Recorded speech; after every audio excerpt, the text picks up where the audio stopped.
êtes mon dernier espoir.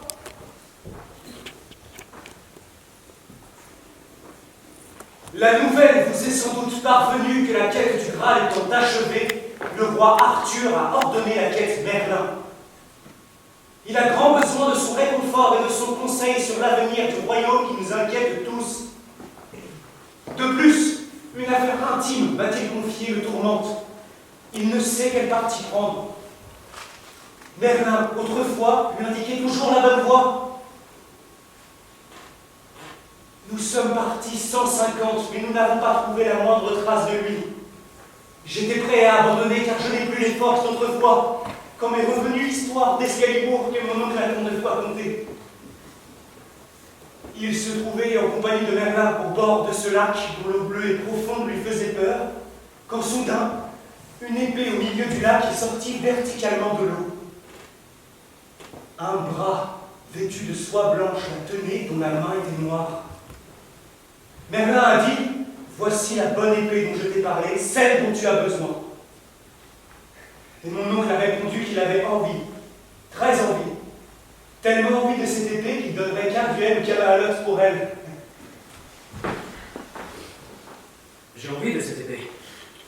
J'ai très envie de cette épée. J'ai tellement envie de cette épée que je donnerais Carduel ou Cabalot pour elle. C'est alors qu'une dame, en se moquant d'eux, est descendue d'un petit cheval noir et s'en est allée chercher l'épée, sans même se mouiller les pieds. Elle l'a rapportée sur le rivage et l'a offerte en disant « Arthur, voici Excalibur, ta bonne épée. N'aie pas peur si tu la vois briller pendant tes combats, n'en sois pas ébloui, elle vient du soleil. Et ne la prête jamais qu'à ton neveu Gauvin. » Si quelqu'un donc sait où se trouve Merlin, c'est cette dame. Sans doute votre mère, car vous lui ressemblez beaucoup. Je l'ai connue. C'est elle qui a conduit Lancelot tout jeune à la cour et je n'ai jamais oublié son visage. Mais c'est Rivard, la dame du lac n'a pas de fille. Le temps, voyez-vous, n'a pas prise sur elle. Telle elle était, telle elle demeure. C'est à elle que vous parlez.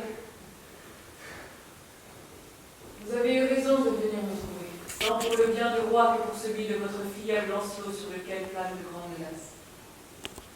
Reposez-vous maintenant, messieurs les veuves, et attendez.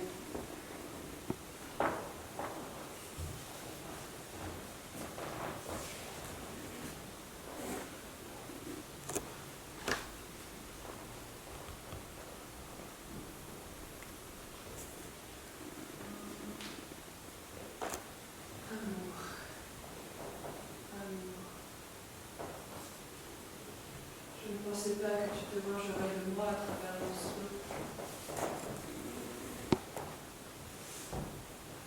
J'ai bien cru que je m'étais libérée de tes liens en me refusant à Merlin. N'as-tu autorisé ma fuite que pour me la faire payer? Sans déchirer les vêtements, tu frappes au cœur. Qui t'a conféré un tel pouvoir? Qui t'a donné un nom qui ne te convient pas? Si tu étais amour, tu aimerais tes serviteurs. Si tu aimais Lancelot, tu ne le ferais pas souffrir. S'il ne souffrait pas pour cette reine, il ne serait pas en danger de mort. On t'a donné un très beau nom, mais tes actes sont amers. Bienheureux ceux qui ne t'ont point connu et ceux dont tu n'as pas voulu. Emportés par la déraison, d'aucuns t'ont appelé Dieu. Dieu tue ce qu'il a créé, toi ceux que tu as captivés. On t'a représenté aveugle, aveugle, enfant et nu entre les mains duquel on a mis un arc et tu tires les yeux fermés. À cause de toi, que sont devenus Paris et Hélène, Tristan et Iseux, Paolo et Francesca, comment les as-tu remerciés? Je passe tous les autres sous silence car j'ai assez à dire avec ma propre peine. Comment remercieras-tu Lancelot et Guenièvre?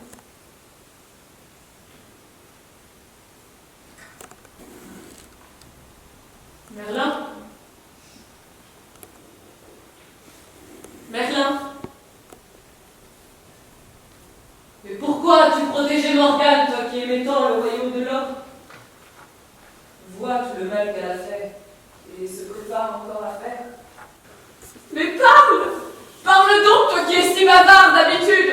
De quoi as-tu peur? Ma bien-aimée, si j'acceptais, si je rentrais avec Yvain à la cour, je ne pourrais pas ne pas intervenir afin d'enrayer la tragédie qui se prépare. Depuis les commencements, mon savoir sur l'avenir est resté innocent, car je n'ai pas joué avec lui pour agir sur le monde. Si je faisais ce que tu me demandes, je perdrais mon innocence. Je ne serais plus seulement un spectateur du futur, un chaman, un voyant, je ne serais plus Merlin le prophète, je serais aussi un acteur. Pire, je perdrais la certitude.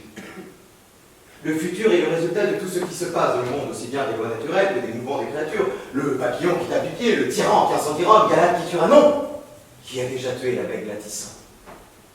Si j'intervenais, je brouillerais le futur. Il ne serait plus tel que je vois qu'il doit être, et qui sait, je ne parviendrais peut-être pas à éviter la catastrophe. Mais je crois à l'histoire, aux trois matières de l'histoire, celle de France, celle de Bretagne et celle de Rome, la grande.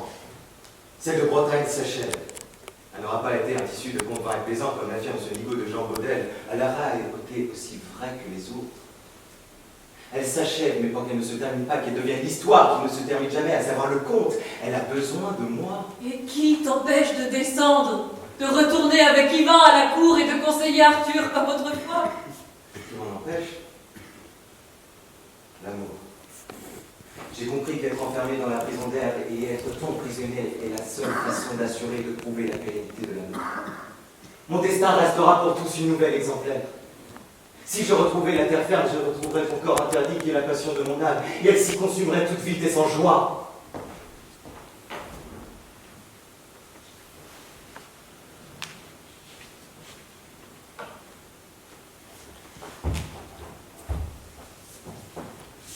Debout, messire Yvain. Rentrez à la cour et dites au roi de ne plus chercher Merlin. Comment, pourquoi? Sa décision est prise, elle est irrévocable. Il ne réapparaîtra pas. Alors pourquoi m'avez-vous réveillé? Désormais mon cœur sera encore plus lourd que mon armure. Hélas, je ne vais pas l'alléger. Sachez que ni Lancelot, ni Bohorte, que j'ai tendrement élevés avant qu'ils ne vous soient confiés et que vous quittiez leurs pas dans la chevalerie, ni Bohorte, ni Lancelot n'auront plus jamais de moi secours.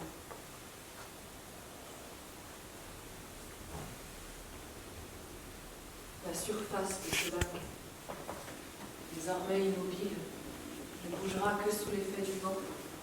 La dame du lac n'en sortira plus.